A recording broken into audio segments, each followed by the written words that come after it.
All right, guys, Anthony here, Super Service. Todd's truck, we got the cab off of it.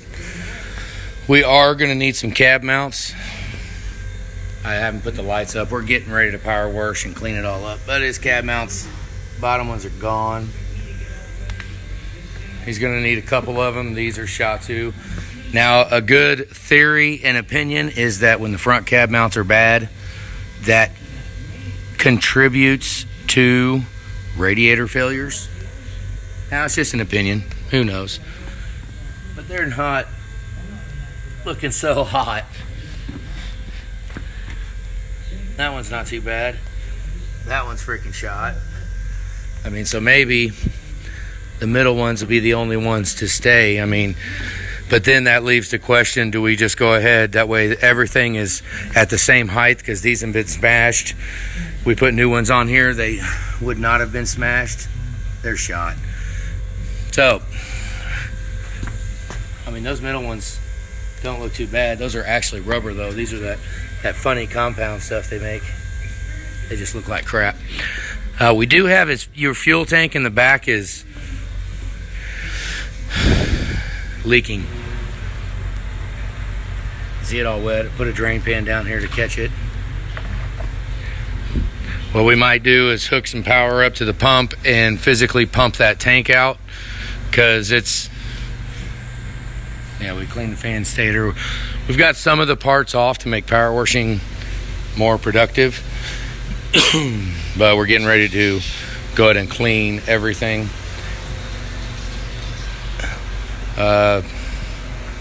He did have the delete on here, but the bracket does not look like the bracket's broken. This is a very low miles truck. I think it's only like a 60,000 mile truck. So, holy crap. I think it was cylinder 5 was the one, cracked piston. Pretty sure that's what it was. Tensioner does not look too old. It doesn't look cocked out in this little space right here. I mean, normally on a job like this, we put both tensioners, both belts, new. You know, this one don't look so bad. The AC, yeah. The AC tensioner, yeah, we're gonna replace that. But I'll leave it up to you. I don't care. I mean, if we want to reuse that, we can. If it was my truck, every time we get to a position like this, I would put new tensioners and belts on. Obviously, it's engine out, so we don't have to worry about exhaust manifolds, all that stuff coming off, so we'll have all new hardware there. Haven't done a lot of looking around. I'll have to make another video in a little bit. I just wanted to kind of update a little bit before we go power washing, cleaning everything up. I mean, we got a little oil here, but see how the bed plate's weeping along it? See how it's wet? Right there, just a little.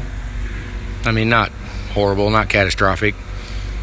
Did have a delete. They left the brackets on. Looked like they cut the clamps. See it right there. Yeah, and my I was seeing the comments, you guys talking about my smoking. This ain't from, my voice ain't from smoking. I had one day here at the shop, things got a little excited and I was actually yelling. It was a couple months, it was a month ago, month and a half. And I keep trying to go through every day without talking so I can get my voice back. And then every day happens and then something happens and next thing you know, I mean, it gets loud in the shop. So I'm not so much yelling as I'm just trying to talk louder than the surroundings. And it sucks. I need like a week off. Let's see. I'm just looking around here with you guys. I haven't done a complete, checkup on it. I mean, it's a 60,000 mile truck. So, of course, the flex joints are good. That hasn't had a chance to break yet. So,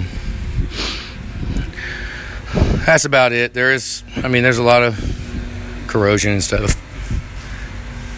Did have a bunch of oil in there, but it had cracked piston. So, not far-fetched. We did take the charge air cooler out. It's going to go back in the back. We can put them in the spray cabinet just to clean it out real good. Make sure both inside and out.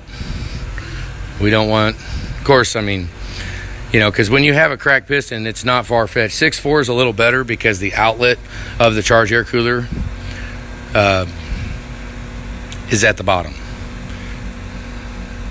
I mean, well, the inlet's at the bottom. I mean, I guess if you have enough oil, it could bubble itself through there, which, whatever. I mean, if that sucker does fill up, well, you'll know it normally. If you have a cracked piston in your truck, take the cack boot loose right here, which sometimes they can be a pain. Todd, you're going to have both new cack boots, clamps for the bottom boot. I think it's still on the charged air cooler. I don't think we've taken it off yet, but those clamps up here were shot. They were destroyed. They were so rusted we couldn't. We got one apart. The other one, yeah, we're just going to hope for the spray cabinet to help us get it off. This is a dual alternator truck, which, whatever, no big deal. Anything else? Oh, you did have both Schrader valves. I say both Schrader valves because your low side Schrader valve was leaking. There was all kinds of dye on the cap when I took it off. It was absolutely evident it was leaking. So if you got a low side Schrader valve leaking, replace both Schrader valves. Just replace them both because it's just not worth messing around. Another thing right here, if you look at this, it's going on this little elbow adapter that goes in the front cover. You don't need the elbow adapter.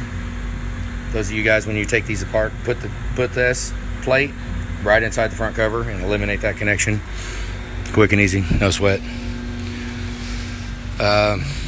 Other stuff, I don't know. I mean, we just figured I would make a little update. We've had Todd's truck for a long time. He's just been waiting. But just like when we get, what do you call it? When we get on the, what do they call that? The yard line? We get on the, I don't know what the hell the phrase is, but when you get on the 11-hour mark or whatever you want to call it, Todd will not want me to hurry up on his truck so I can get to the next guy. That's not going to happen. I mean, a lot of it is at the end. It just, these things are not a blow and go thing. I hear people talk all the time. They're like, oh, such and such will do that. He'll have it done by 5 o'clock. Yeah, I bet he will. I bet it'll look exactly like this too when it goes back together. And we don't do that. We take your time. Stuff like this, okay, when he's got the stickers on the valve covers, that's gonna, I want that to stay on. It's gonna be kind of hard to get it to stay because we clean it. Maybe worst case, we'll take a picture of it. It's just nice when the stickers are still on there. I like it. Ideally, I could maybe get a steam and take it off and stick it back on. That'd be awesome. I don't know that we're gonna do all that. We'll see. Let's see. Still has the rubber caps on the fuel temp. Let's see if he's got them in there. No.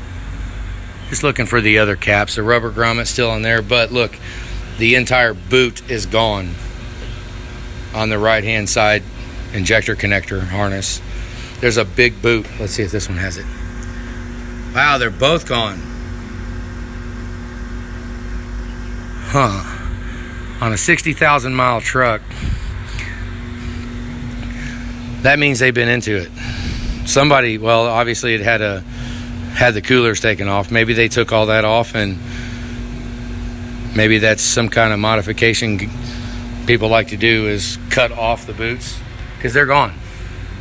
There should be rubber boot covering that connection right there, and there ain't. And it really doesn't come off that easy. I mean, you would have to cut it to take it off. That sucks. Damn it. I don't know. Just kind of looking around, just like those boots. I'm just looking around, seeing stuff right now as we go. So right now, let's fire up the power washer. Get everything clean. All right, guys. That's it. Have a good day.